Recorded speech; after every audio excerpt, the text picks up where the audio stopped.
ఎందుకు మరి అంత 2019 అంత ఓటమి ఎందుకు ఘోర ఓటమని నేను ఒప్పుకోనండి. అందరూ 25,000, 30,000, 40,000తో ఓడిపోతే మేము 8,000తోనే ఓడిపోయాం.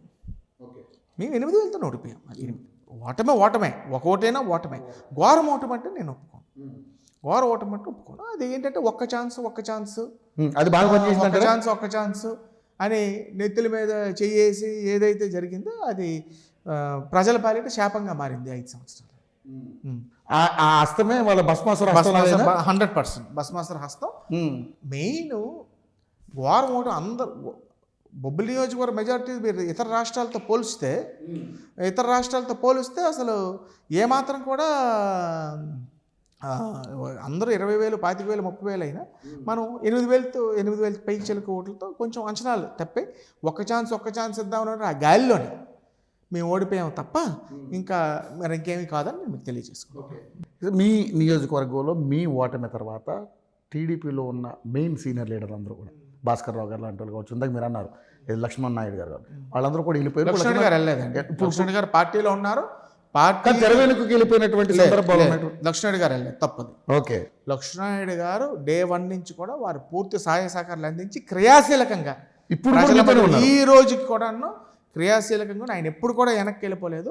యాక్టివ్గా పార్టీకి పనిచేసి పార్టీకి బలం సమకూర్చడంలోనే వారు వంతు కృషి, ఇంకా నేనెంత కృషి చేస్తున్నారో అంతే దానికన్నా రెట్టింపు కృషి ఆయన చేస్తున్నారు బొబ్బిలి నియోజకవర్గంలో. ఆయన తెర వెనక వెళ్ళలేదు. ఆయన తెర వెనక ఎక్కడ వెళ్ళారు? ఓకే, సో భాస్కర్ రావు గారు లాంటి వాళ్ళు వెళ్ళిపోయారు. చాలామంది వెళ్ళిపోయారు. భాస్కర్ రావు గారు కదా, అనేక మంది వెళ్ళిపోయారు. మున్సిపల్ ఎలక్షన్స్ రేపు నామినేషన్ అనగా 13 మంది వార్డులో తెలుగుదేశం పార్టీ అభ్యర్థులు వెళ్ళిపోయారు. Yes, exactly. వెళ్ళిపోయినా ఎదుర్కొన్నామే. ప్రతి ఒక్క తెలుగుదేశం పార్టీ నాయకుడు కుటుంబాన్ని వదిలేసుకున్న, కుటుంబంలో ఒక ఇంట్లోని చిచ్చులు వచ్చినా ఇదొచ్చినా నిలబడ్డారే, ఫేస్ చేసామే, చెమట్లు ఎక్కించామే. 4 మంత్రులు 20 మంది ఎమ్మెల్యేలు వచ్చి ఇంటింటికి తిరిగారే ఇక్కడ బొబ్బిలి నియోజకవర్గంలో. ఓటమికి భయపడే కదా. సో అది స్వల్ప 11 వార్డులు గెలిచాం. 4 వార్డులు 50లోపు పోయాం. 2 వార్డులు 25లోపు ఓడిపోయాం. సో అంటే అంత ఒత్తిడి చేసి సామవేద దండోపాయాలు ఉపయోగించి ప్రలోభాలు కూర్చో డబ్బు గుమ్మరిస్తే అది వాళ్ళ పరిస్థితి. అంటే అంటే ఏమండి, రాజకీయాలు ఎలా ఉంటుందంటే నాయకత్వం ఎప్పుడు శాశ్వతం కాదు. అది నేను కూడా అతీతుడిని కాను. నేను ప్రజల ఎక్స్పెక్టేషన్స్కి అనుగుణంగా నేను పర్ఫామ్ చేయకపోతే నేనేం ఎక్కువ కాదు. We are nothing. ఇన్విన్సిబుల్ అనుకున్నటువంటి బొబ్బిలి రాజులు ఓటమి పాలు అవ్వక తప్పలేదు. ఒకసారి ప్రజలు తలుచుకుంటే ఏమైనా చేయగలరు. సో నాయకులు వెళ్ళిపోయినంత మాత్రాన్ని ఎవరు వెళ్ళిపోయినా అనేక మంది వెళ్ళిపోయారు. మీరు పేరు ప్రస్తావన వాళ్ళు కాదు, అనేక మంది, చాలామంది మండల లెవెల్ నాయకులు వెళ్ళిపోయారు, గ్రామ లెవెల్ నాయకులు వెళ్ళిపోయారు, టౌన్ లెవెల్ నాయకులు వెళ్ళిపోయారు. వెళ్ళిపోయినా పార్టీ నిలదొక్కుంది, వాళ్ళ బలమైనటువంటి సిచ్యువేషన్లో ఉంది.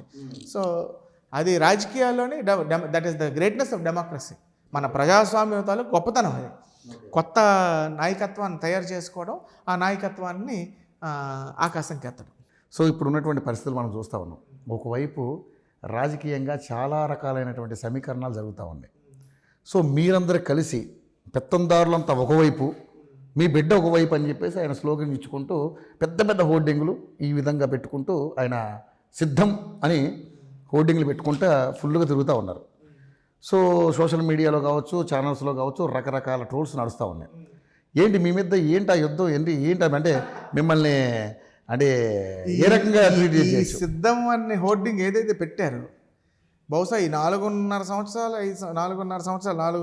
9 నెలల్లో వాళ్ళని ట్రోల్ చేయడానికి ఎన్నో అవకాశాలు కల్పించింది వైసీపీ ప్రభుత్వం, ఈ ముఖ్యమంత్రి గారు. కానీ ఈ హోర్డింగ్ని ట్రోల్ చేసినంత విధంగా ఎప్పుడు కూడా అవకాశం. సిద్ధం దేనికి సిద్ధం? ఇంటికి వెళ్ళిపోవడానికి సిద్ధం. ఇంటికి వెళ్ళిపోవడానికి తట్టబొట్ట సర్దుకుని ఇంటికి వెళ్ళిపోవడానికి సిద్ధం. దానికి మీరు నమ్ముతున్నారు? 100% ప్రజలు కూడా నమ్ముతారు. ఆయన మిమ్మల్ని ఇంటికి పంపిద్దామని ప్లాన్లో ఉన్నారు. చూస్తారు కదా ఎవరింటికి వెళ్ళిపోతారు, ఎవరింటికి వెళ్ళిపోతారు చూస్తాం కదండి. ఎక్కువ రోజులు లేవు, 90 days. ఇంటికి వెళ్ళిపోవడానికి సిద్ధం, మళ్ళీ ఎన్నుకోబడడానికి సిద్ధం కాదు, ఇంటికి వెళ్ళిపోవడానికి సిద్ధం. ఇప్పుడున్నటువంటి పరిస్థితుల్లో ఏదైతే గ్రామ సచివాలయాలు కావచ్చు, తర్వాత గ్రామ వాలంటీర్లు కావచ్చు, ఈ వ్యవస్థలన్నింటినీ పెట్టుకొని ఇప్పుడు గృహ సారథులు అన్నింటిలో కూడా కొంతమందిని అపాయింట్ చేసుకుని ఓట్ల షేరింగ్ని ఎక్కడికి వెళ్లకుండా ఒక డిఫరెంట్ అంటే ఏదైతే మన టీడీపీ పార్టీని ఒక రకమైనటువంటి అయోమయంలో నెట్టేస్తూ ఆయన ఒక గేమ్ ఆడుతున్నాడు, ఆ గేమ్ని తట్టుకోలేకపోతుంది టీడీపీ అనేది రాజకీయ విశ్లేషణలు కూడా చర్చించుకుంటున్నారు. రాజకీయ విశ్లేషకులు ఎవరు అవగాహన లేని వాళ్ళు చర్చించుకోవాలి తప్ప రాజకీయ విశ్లేషకులు ఆ ఉచ్చులోనే ప్రజలు పడరు, ఆ ఉచ్చులో ప్రజలు పడరు.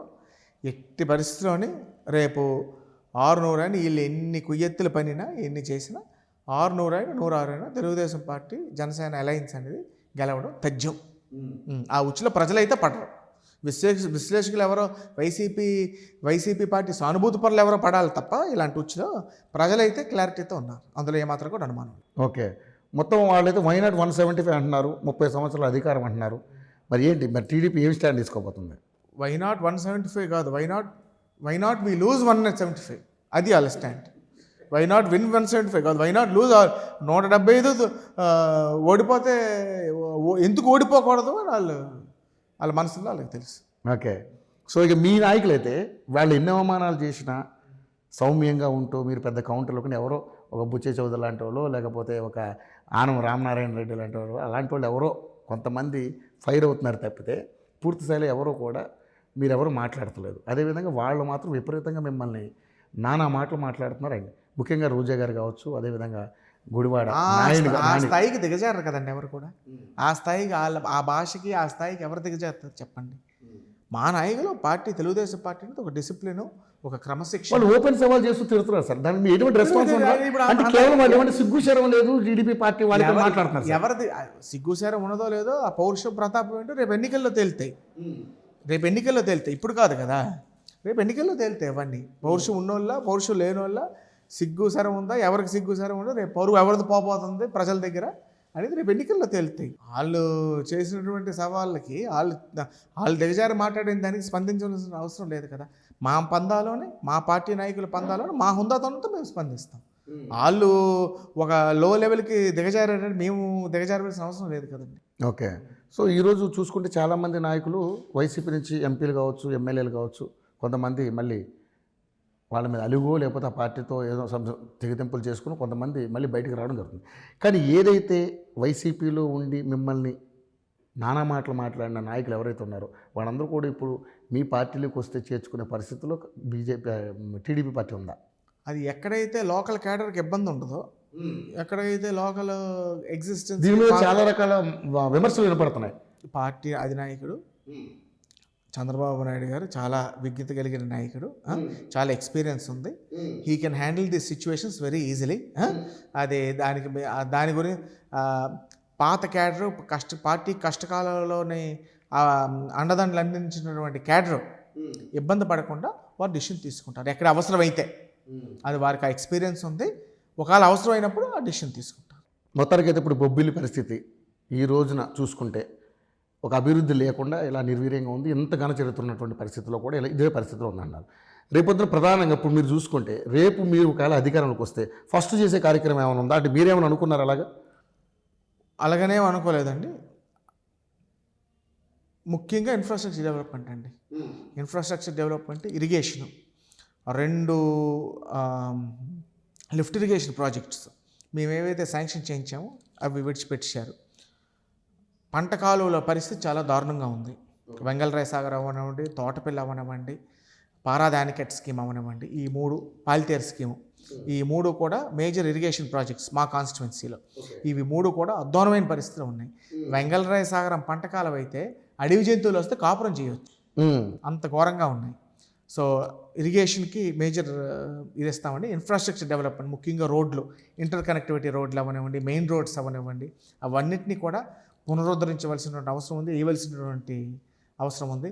అదేవిధంగా పొలం గోర్జులు అండి, రైతులకి ఉపయోగపడే పొలం గోర్జులు, పంట కళ్ళానికి చేర్చుకునే ఇంటర్ విలేజ్ రోడ్స్ అవన్నీ కూడా.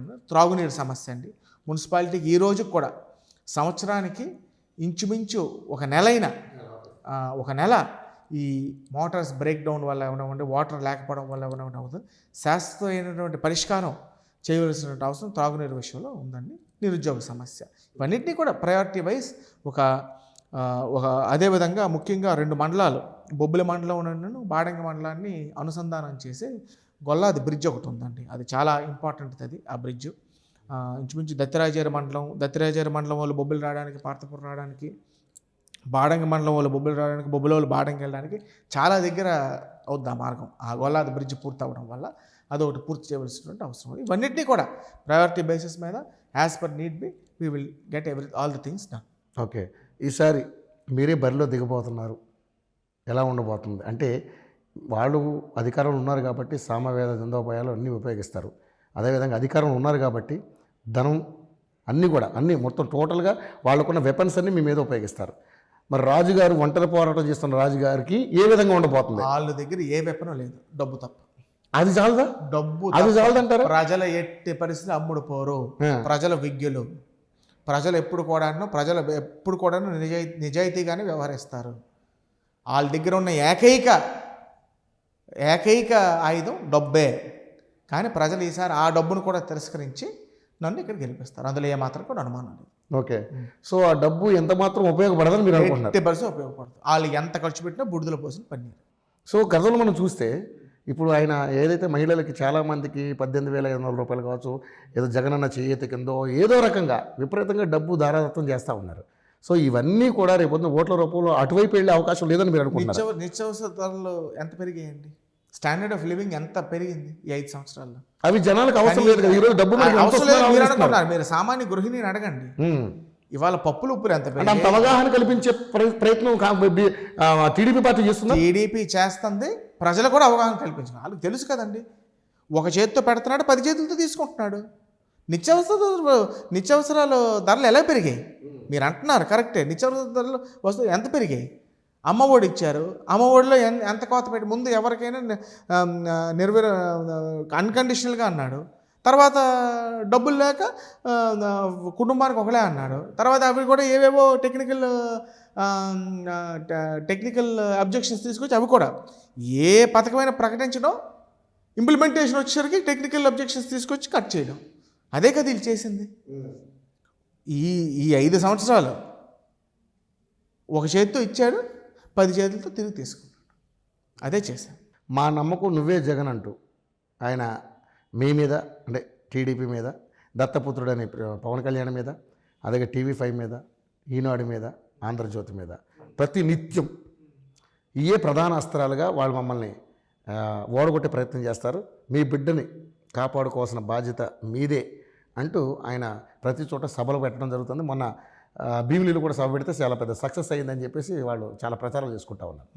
ఏంటి మీ కార్యాచరణ ఎలా ఉండదు? భీమిలి సభ అంత ఫార్స్, భీమిలి సభ అంత గ్రాఫిక్స్, భీమిలి సభ అంత అట్టర్ ఫ్లాపు బహుశా ఇంకెక్కడా జరగదు.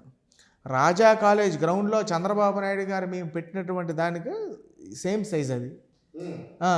మా సభ యువగలం సభతో పోలిస్తే అసలు ఏమీ కాదు. అసలు మా పార్లమెంట్ పరిధిలో జరుగుతున్నటువంటి సభలతో పోల్చుకోలేని సభ అది. కేవలం 3 లక్షల మందిని అంచనా వేస్తే 3,000 మంది వచ్చారు, 30,000 మంది వచ్చారు. 30,000 మంది వచ్చి ఈయన మాట్లాడుతున్నప్పుడే వెనుదిరిగారు సగం మంది.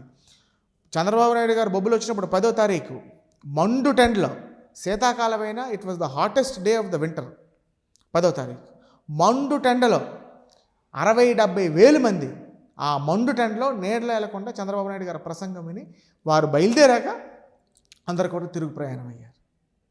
అది తెలుగుదేశం పార్టీ నాయకుడు, తెలుగుదేశం పార్టీ కార్యకర్త తాలూకు కమిట్మెంట్. ఇది సంఘవలస భీమిలి సభ అనేది ఒక అట్టర్ ఫ్లాప్. వైసీపీ నాయకులే చెప్తున్నారు, వైసీపీ నాయకులే ఆన్ బేస్ అనమాట నాకు ఫోన్ చేసి చెప్పారు. మీరు చేసే యువగలం సభతో పోల్చుకోవడానికి లేదు అది. యువగలం సభతో అది యువగలం సభ దానికన్నా 10 రెట్లు పెద్ద సభ. మా బొబ్బిలి పార్లమెంట్ పరిధిలో మేము చేసిన సభతోనే పోలికి అర్హత లేదు దానికి. ఇంకా అది సక్సెస్ ఏంటి?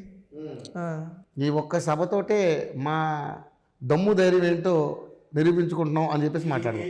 ఈ సభతోనే 100కి 100 బాల్లో వాళ్ళు ఓడిపోబోతున్నారని. ఎప్పుడైతే శంఖం ఊదడానికి రైల్ బండి సిద్ధం పెట్టారో, రైల్ హార్న్ సిద్ధం పెట్టారో, వాళ్ళు ఎంత గ్రాఫిక్స్ నమ్ముకున్నారో, ఎంత వాళ్ళది ఫేక్ పబ్లిసిటీ అర్థమైంది. ఆంధ్రప్రదేశ్ రాజకీయాల్లో రకరకాల పరిణామాలు జరుగుతూ ఉన్నాయి. ఎప్పుడైతే జగనన్న వదిలిన బాణంగా వైఎస్ఆర్సీపీ పార్టీని భుజాన్ని వేసుకుని అన్న జైల్లో ఉన్నప్పుడు మొత్తం 3,000 చిల్లర కిలోమీటర్లు తిరిగినటువంటి షర్మిల తెలంగాణలో వైఎస్ఆర్టీపీ అనే పార్టీ పెట్టి అక్కడ అట్రఫ్లాప్ అయ్యి ఇప్పుడు మళ్ళీ అదే కాంగ్రెస్ పార్టీలో పిసిసి అధ్యక్షురాలుగా జాయిన్ అయ్యి ఇప్పుడు ఏపీలో రాజకీయం చేయబోతున్నా ఉన్నారు. సో వాళ్ళ అన్నా చెల్లెళ్ళ మధ్య జరిగిన వ్యవహారం డ్రామా అనుకుంటున్నారా లేకపోతే నిజం అనుకుంటున్నారా? కాంగ్రెస్ పార్టీలో ఆమె చేరి ఇప్పుడు చేసే ఈ రాజకీయాలకి ఏంటి, ఎవరికి ప్లస్ ఎవరికి లాభం అనుకుంటున్నారు? ఎవరికి 100కి 100 పాళ్ళు ఆవిడ పడిన బాధలో అర్థం ఉంది. ఎందుకంటే ఆవిడ పాదయాత్ర చేసినప్పుడు మేము వైసీపీలో ఉన్నాం. మీరు వైసీపీలో ఉన్నారు అప్పుడు? అవును, ఆ పార్టీ. ఆవిడ ఎంత యాక్టివ్గా ఎంత కమిట్మెంట్తో వాళ్ళ పాదయాత్ర చేశారో, అన్న జైల్లో ఉన్నప్పుడు ఆవిడ అన్న జైల్లో ఉన్నప్పుడు ఎంత కమిట్మెంట్తో చేశారో, ఎంత శ్రమ వచ్చారో నేను ప్రత్యక్షంగా చూశాను. సో అలాంటి వాళ్ళకే ఈయన గౌరవం ఇవ్వలేని, కలుపుకోలేని పరిస్థితి అంటే మరి ఇంకా సామాన్య ప్రజల పరిస్థితి ఏంటనేది, ఆయన రాజకీయ స్వార్థం గురించి ఎవరినైనా ఏ రకంగా బలి చేస్తారనేది షర్మిల గారి ఇష్యూవే ఒక తార్కాణం. అది ఒక డ్రామా అని ఎవరైనా అంటే అది మరి అంతకన్నా పెద్ద జోక్ మరి ఇంకొకటి లేదు. కేవలం ఆవిడని ఎదుర్కోలేక, ఆవిడ అడిగిన సంధించినటువంటి ప్రశ్నలకు సమాధానం చెప్పలేక ఇలాంటి తప్పుడు ఆరోపణలు చేస్తున్నారు తప్ప కేవలం ఒక మనిషి స్వార్థానికి కుటుంబం కూడా ఎక్కువ కాదని ఈ ఇష్యూతోని నిరూపణ అవుతుంది. సో ఏమైనా మార్పులు ఏమైనా జరిగే అవకాశం ఉందంటారు? అంటే ఆ కాంగ్రెస్ పార్టీలో ఆమె చేరిక ఎవరికి ప్లస్ ఎవరికి మైనస్ అనుకుంటున్నారు మీరు? జగన్మోహన్ రెడ్డి గారికి మైనస్.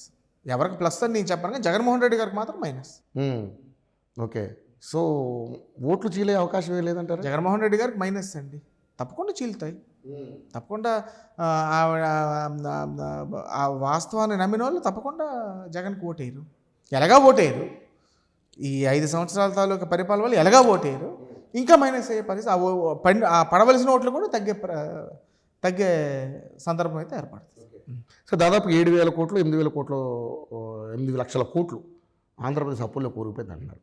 రేపు పొద్దున్న మీరు అధికారంలోకి వస్తే ఈ పెనుభారాన్ని అంతా తట్టుకునే శక్తి మీకుందా? అంటే మీరు అధికారంలో రావాలని కోరుకుంటున్నారు కాబట్టి, ఎందుకంటే అప్పులమయం చేశారు రాష్ట్రాన్ని. అంత అప్పుల పాలు అవ్వడానికి కారణం అండి సంపద సృష్టించలేకపోవడం వల్ల. టీడీపీలో జరుగుతుంది సంపద 100%. సంపద సృష్టించడానికి, అభివృద్ధికి, సంక్షేమానికి care of address name Chandrababu Naidu గారు. అందులో ఏమాత్రం కూడా అనుమానం లేదు. ఆయన సంపద సృష్టించి అభివృద్ధి చేస్తూ, అభివృద్ధి సంక్షేమ కార్యక్రమాలు సాగిస్తూ, తప్పకుండా వారికి ప్రజలు కూడా ఒక అనుభవమైనటువంటి నాయకుడు, ఒక అనుభవం లేనోడికి ఇవాళ ఒక పరిపాలన చేతకానటువంటి మనిషికి ఇవాళ మనం ఛాన్స్ ఇవ్వడం వల్ల మన రాష్ట్రం సర్వనాశనం అయిపోయింది. ఇవాళ చంద్రబాబు నాయుడు గారు ముఖ్యమంత్రి అయ్యి మళ్ళీ సంపద సృష్టిస్తూ, అప్పు భారాన్ని తగ్గించుతూ రాష్ట్రాన్ని అన్ని రంగాల్లో ముందుకు నడుపుతారని దానికి ఏమాత్రం కూడా అనుమానం లేదు. ఓకే. సో ఈసారి టీడీపీ రాకపోతే ఇంకా టీడీపీ పని అయిపోయినట్టు అని మాట్లాడుతూ ఉన్నారు చాలామంది. టీడీపీ ఎందుకు రాదని మీరు ఎందుకు అనుకుంటున్నారు? నేను కాదు, నేను నా ఒపీనియన్ అడగట్లేదు సార్. నేను టీడీపీ గురించి పరిస్థితిలో తెలుగుదేశం పార్టీ అధికారం చేపట్టబోతుంది. తెలుగుదేశం పార్టీ, జనసేన పార్టీ ఈ రాష్ట్రాన్ని పరిపాలించబోతున్నాయి. రేపు వైఎస్ఆర్ కాంగ్రెస్ పార్టీ ఇంటికి వెళ్ళిపోవడం తథ్యం. అందులో ఏమాత్రం కూడా అనుమానం లేదు. You take it for granted. Election అయ్యాక మళ్ళీ మీరు బొబ్బులు రావాలని కోరుకుంటున్నాను. మళ్ళీ మా ఆతిథ్యం స్వీకరించి మళ్ళీ మనం కూడా చర్చించుకోవాలని కోరుకుంటున్నాం. తప్పకుండా సార్. ఇక మీ నియోజకవర్గంలో మీరు